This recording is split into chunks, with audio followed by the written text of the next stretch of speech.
Thank you. I would like to call to order the January 20th, 2009 meeting of the Glendale Redevelopment Agency. May we have the roll call, please? Agency members Draymond. Here.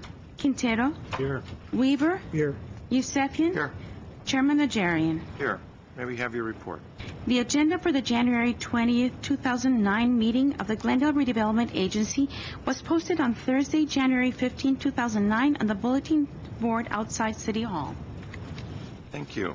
And the next item?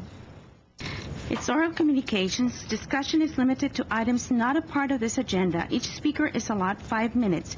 Members of the Redevelopment Agency may request or respond to the speaker, but there will be no debate or decision. The matter may be referred to staff through the Executive Director for Investigation and Report. Herbert Milano.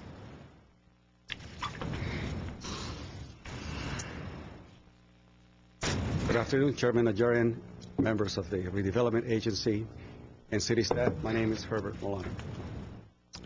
Whenever I read the minutes of the events that take place at most of these official meetings, and a public speaker comes in to speak, the minutes do not include the topic of what the speaker came to talk to you about, just the name. Somebody simply just appeared. It means that the ideas and the concerns really are of very little value, so little value that you do not care to even write even a single line as to what the issue is. You know, whether the issue is businesses on brand going down, or, you know, businesses on brand going down by 40%, or businesses closing, whatever the issue is, not even a single line of recognition of what the topic is. So if I were to go back to all the minutes before, only names appear there, like ghosts coming before you and exiting, but their topics, or their ideas and their concern are not worthy of your recording it.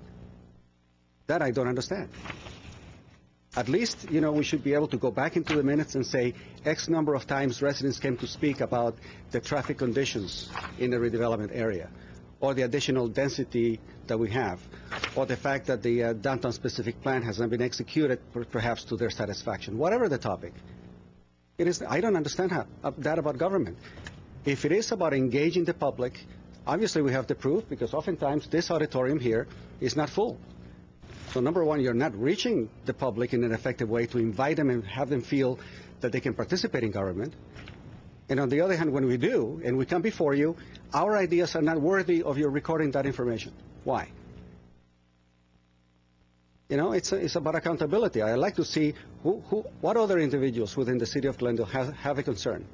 How many people have a concern about the businesses on brand having a difficult time? A couple of years ago, when we had the issue of the reconstruction on brand, I came before you many times, making a really simple suggestion. With over 2,000 employees working in the city of Glendale, with roughly 25% of those employees earning over $100,000, why not encourage these employees to shop on brand? You know, service the individuals, the companies that are providing you tax base.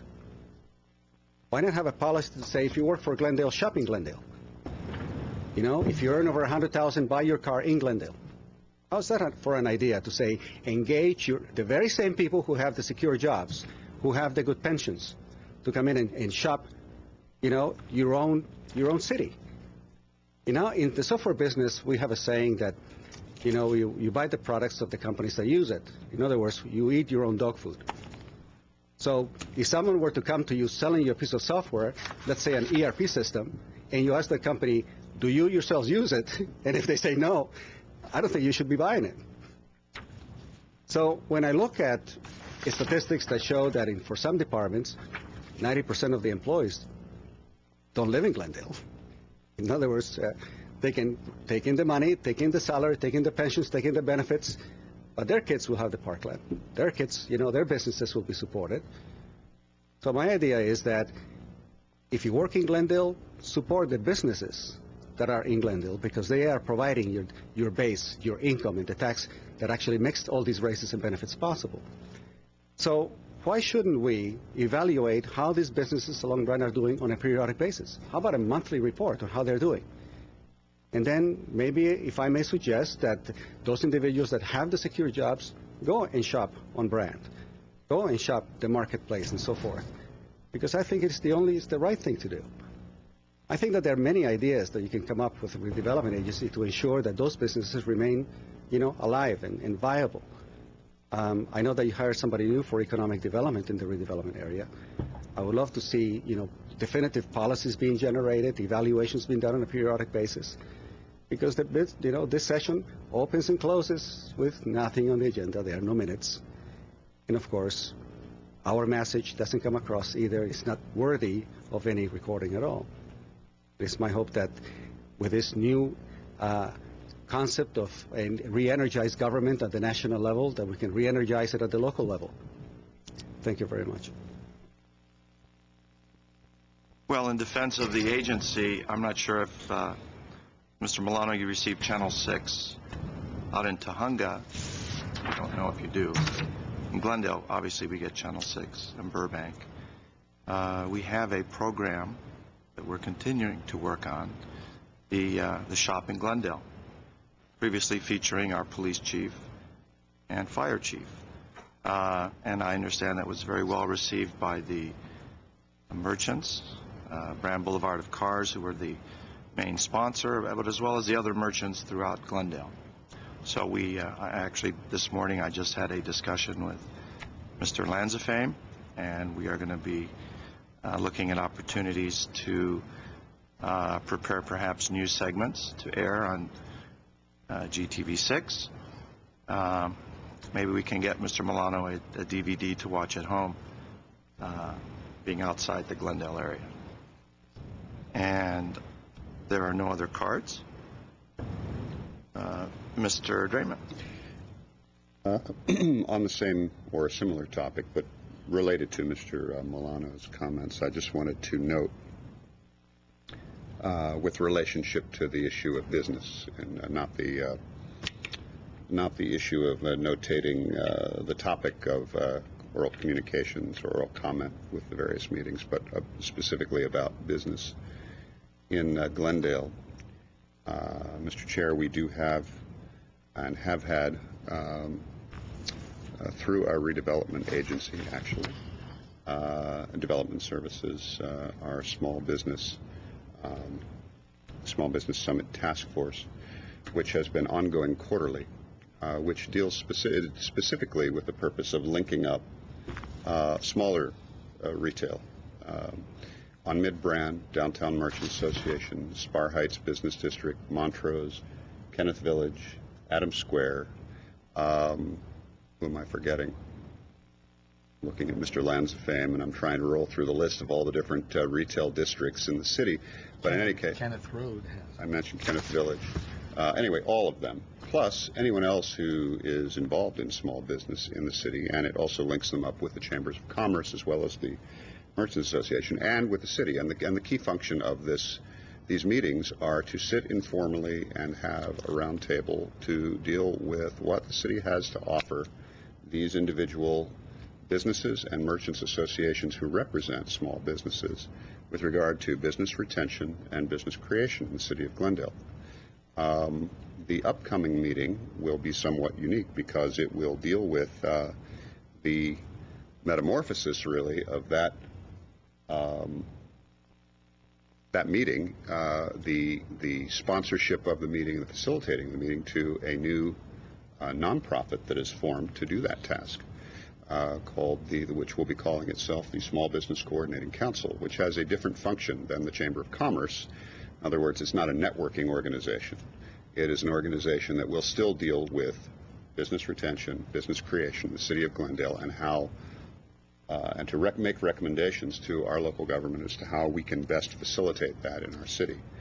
I only mention it because there are certain things that are going on. And with regard to that, my goal has been to try to find ways within the community to find an organic sort of development of this kind of activity that you were suggesting, Mr. Milano, that can take place in the community, that doesn't require all the bureaucracy of our local government, and that isn't constrained by all the bureaucracy of our local government, and also doesn't require the cost of our local government providing staff to attend and to agendize and do that. So to the extent that a successful nonprofit can do that, that is the purpose of it. So I just would pass that along by way of announcing it and promoting it at the same time. So Thank you, Mr. Chair. Thank you, and why don't we roll into agency member and staff comments this time? Any comments? Mr. Yusefian. I have a question, Mr. Chair, from our city attorney. I think this issue has been brought up several times, and it was brought up again. And for clarification, could you tell us if city agencies, whether here or in any other city, have jurisdiction over where their employees live or how far away they live? Is there parameters, 40 miles, 20 miles, 5 miles in the city, and when that law was struck out or it wasn't? Mr. Chair, members of the agency, simply put, there was an initiative measure that was on the ballot some years ago that ultimately was adopted by the voters in the state of California that prohibited public agencies from requiring employees to live in the jurisdiction that they work, public employees.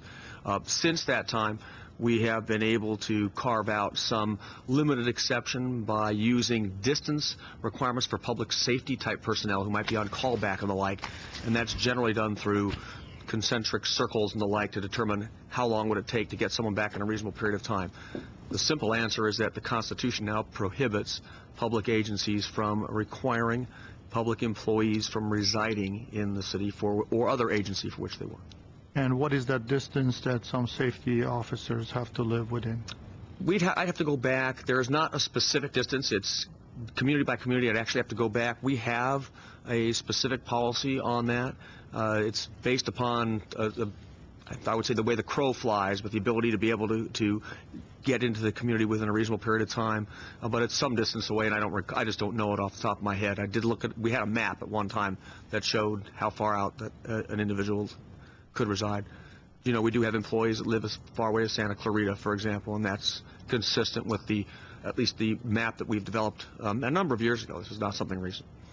Thank you. Other comments?